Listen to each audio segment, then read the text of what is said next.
ఎగువ ప్రాంతాల నుంచి శ్రీశైలం జలాశయానికి వరద నీరు కొనసాగుతోంది. జురాల జలాశయం నుంచి 38,408 క్యూసెక్కులు, సుంకేశ్వరం నుంచి 36,975 క్యూసెక్కులు నీరు జలాశయానికి వచ్చి చేరుతోంది. జలాశయం 2 గేట్లు 10 అడుగుల మేర ఎత్తి అధికారులు నీటిని దిగువకు విడుదల చేశారు.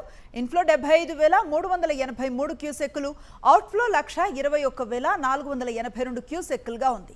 ప్రస్తుతం జలాశయంలో నీటి మట్టం 883.50 అడుగులకు చేరగా 207.41 టీఎంసీల నీరు ప్రస్తుతం నిల్వ ఉంది. కుడి ఎడమ జల విద్యుత్ కేంద్రాల్లో విద్యుత్ ఉత్పత్తి కొనసాగుతోంది.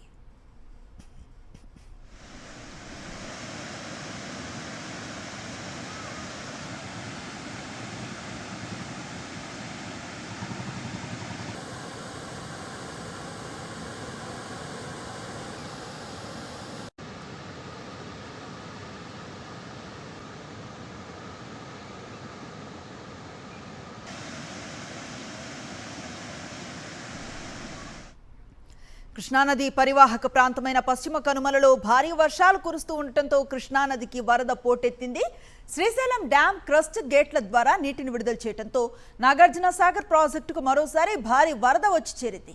ఇన్ఫ్లో 121,711 క్యూసెక్కులుగా ఉండగా అవుట్ఫ్లో 8,335 క్యూసెక్కులుగా ఉంది. ప్రాజెక్టులో ప్రస్తుత నీటి మట్టం 574.70 అడుగులకు చేరగా 268.36 టీఎంసీల నీరు నిల్వ ఉంది. ప్రధాన జల విద్యుత్ కేంద్రంలో విద్యుత్ ఉత్పత్తి కొనసాగుతోంది.